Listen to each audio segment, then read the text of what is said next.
ಗೆಳೆಯರೇ ನಮಸ್ಕಾರ. ಮಹಾಭಾರತ ಕಥಾ ಸಂಚಿಕೆ 5ಕ್ಕೆ ಸ್ವಾಗತ.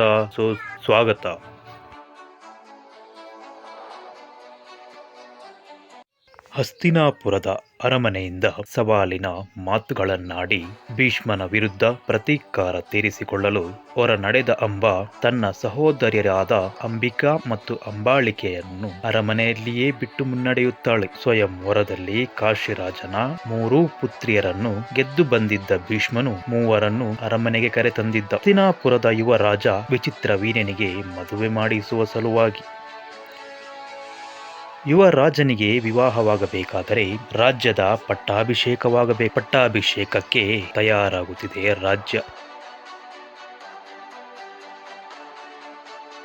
ಪಟ್ಟಾಭಿಷೇಕಕ್ಕೆ ತಯಾರಾಗುತ್ತಿದೆ ಅರಮನೆ.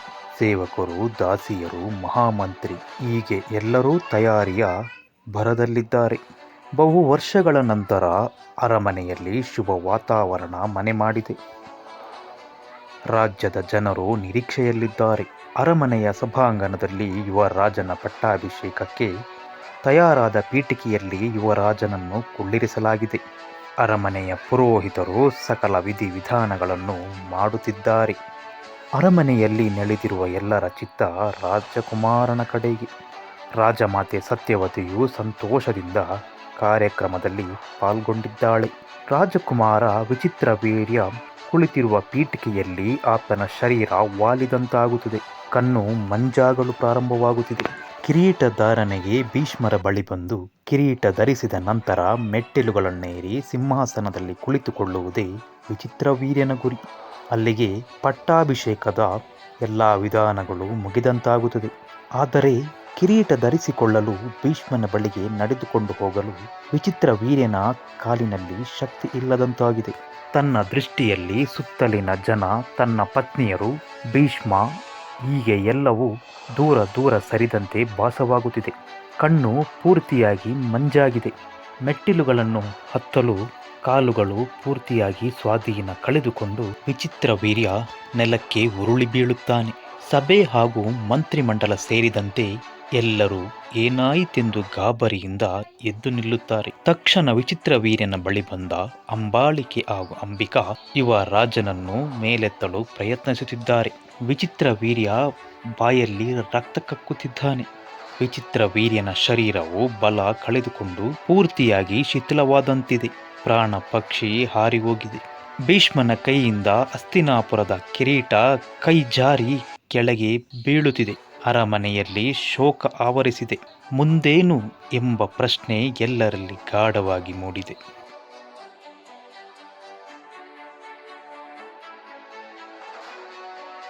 ಯುವ ರಾಜನನ್ನು ಕಳೆದುಕೊಂಡ ಕುರುವಂಶ ಮುಂದಿನ ತೀರ್ಮಾನ ಮಾಡುವುದರಲ್ಲಿ ಚಿಂತೆಗೀಡಾಗಿದೆ. ಹಸ್ತಿನಾಪುರದ ರಾಜಮಾತೆ ಸತ್ಯವತಿ ರಾಜ್ಯದ ಹಾಗೂ ಅಂಬಿಕೆ ಮತ್ತು ಅಂಬಾಳಿಕಾ ಇವರ ಭವಿಷ್ಯವನ್ನು ನಿರ್ಧಾರ ಮಾಡುವುದಾಗಲಿ ಅಥವಾ ಪರಿಹಾರ ಹುಡುಕುವುದಾಗಲಿ ಹೇಗೆ ಎಂಬ ಪ್ರಶ್ನೆ ಕಾಡುತ್ತಿತ್ತು. ಹಸ್ತಿನಾಪುರದ ಅರಮನೆಯಲ್ಲಿ ಹೀಗಿರುವಾಗ ರಾಜಮಾತೆ ಸತ್ಯವತಿ ಮಹರ್ಷಿ ವ್ಯಾಸರ ಮೊರೆ ಹೋಗುತ್ತಾಳೆ. ವ್ಯಾಸರ ಬಳಿ ಈ ಸಮಸ್ಯೆಗೆ ಪರಿಹಾರವನ್ನು ಚರ್ಚಿಸಿ ನಿಯೋಗ ಎಂಬ ಪರಿಹಾರವನ್ನು ಮಾಡಲು ಮುಂದಾಗುತ್ತಾರೆ ಮಹರ್ಷಿ ವ್ಯಾಸರು. ಇದಕ್ಕೆ ಪೂರ್ತಿಯಾಗಿ ಸತ್ಯವತಿಯು ಒಪ್ಪಿಗೆ ಸೂಚಿಸುತ್ತಾಳೆ. ಈ ನಿಯೋಗವೆಂಬ ಪದವು ಇಂದಿನ ವೈದ್ಯಕೀಯ ಸಂಶೋಧನೆಯಲ್ಲಿ ಇಂಜೆಕ್ಟ್ ಬೇಬಿ ಎಂಬ ಅಚ್ಚರಿ ಸಂಗತಿಗೆ ಹೋಲಿಸಬಹುದು. ಇದನ್ನು ನಾವು ಮುಂದಿನ ಇನ್ನೊಂದು ವಿಡಿಯೋದಲ್ಲಿ ತಿಳಿಯೋಣ ಗೆಳೆಯರೆ.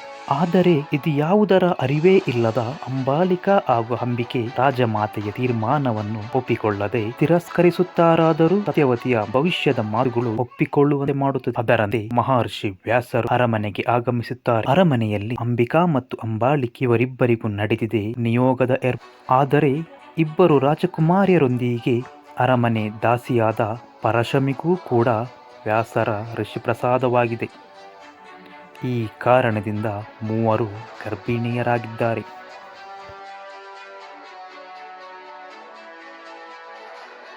ಮಕ್ಕಳ ಜನನದ ದಿನವು ಹತ್ತಿರವಾಗಿದೆ. ಅರಮನೆಯ ಆಯಾವೃತ್ತಿ ಮೂವರ ಹೆರಿಗೆಯನ್ನು ಮಾಡಿಸುತ್ತಿದ್ದಾಳೆ. ರಾಜಮಾತೆ ಮೊಮ್ಮಕ್ಕಳ ಆಗಮನಕ್ಕೆ ಕಾಯುತ್ತಿದ್ದಾಳೆ. ಅರಮನೆ ದಾಸಿಯರಿಂದ ಶುಭ ಸುದ್ದಿ ಬಂದಿದೆ. ಅಂಬಿಕಾ ಮತ್ತು ಅಂಬಾಳಿಕೆ ಇವರಿಬ್ಬರಿಗೂ ಗಂಡು ಮಕ್ಕಳಾಗಿದ್ದಾರೆ. ಈ ಸುದ್ದಿ ಕೇಳಿದ ರಾಜಮಾತೆ ಸಂತೋಷದಿಂದ ರಾಜ್ಯಾದ್ಯಂತ ಮಕ್ಕಳ ಜನನದ ಪರವಾಗಿ ಹಬ್ಬದಂತೆ ಆಚರಿಸಲು ಆಜ್ಞೆ ಮಾಡುತ್ತಾಳೆ. ರಾಜಮಾತೆ ಮಾತಿನ ಮಧ್ಯೆ ಪ್ರವೇಶಿಸಿ ಅರಮನೆಯ ದಾಸಿ ಸತ್ಯವತಿಯನ್ನು ಉದ್ದೇಶಿಸಿ, ಜನನವಾಗಿರುವುದು 2 ಮಕ್ಕಳಲ್ಲ, ಅರಮನೆಯ ದಾಸಿಯಾದ ಪರಾಶಮಿಗೂ ಮಗು ಜನನವಾಗಿದೆ ಎಂದು ಸತ್ಯವತಿಗೆ ತಿಳಿಸುತ್ತಾಳೆ. ಆದ್ದರಿಂದ ಮಕ್ಕಳು 3 ಆದರೆ ದಾಸಿಯ ಮಗುವಿನ ಜನನವನ್ನು ಸಂಭ್ರಮಿಸುವಂತಿಲ್ಲ ಎಂಬ ಸತ್ಯವತಿಯ ಮಾತನ್ನು ನಯವಾಗಿ ತಿರಸ್ಕರಿಸುತ್ತಾನೆ ಭೀಷ್ಮ.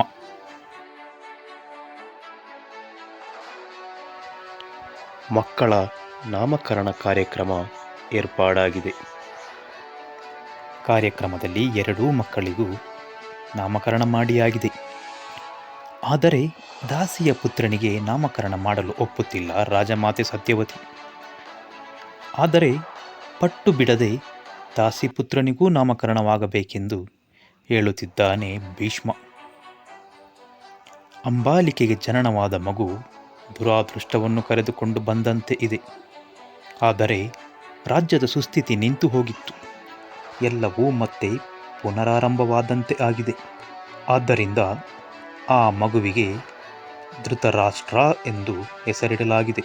ಹಾಗೆಯೇ ಅಂಬಾಲಿಕನ ಪುತ್ರ ಬಂಗಾರದಂತೆ ಮೈಬಣ್ಣ ಹೊಂದಿದ್ದಾನೆ, ಸಂಪಿಗೆ ವರ್ಣದಂತೆ ಕಂಗೊಳಿಸುತ್ತಿದ್ದಾನೆ. ಆದ್ದರಿಂದ ಆ ಮಗುವಿಗೆ ಪಾಂಡುಕುಮಾರ ಎಂದು ಕರೆಯಲ್ಪಡುತ್ತಾನೆ. ಈ ಈರ್ವರಿಗೂ ಮುಂದಿನ ದಿನಗಳಲ್ಲಿ ರಾಜ್ಯದ ಆಡಳಿತ ನಡೆಸಲು ಸಹಾಯಕನ ಅವಶ್ಯಕತೆ ಇದೆ. ಆದ್ದರಿಂದ ಅದು ದಾಸಿಪುತ್ರನಿಗೆ ಸಾಧ್ಯವಿದೆ.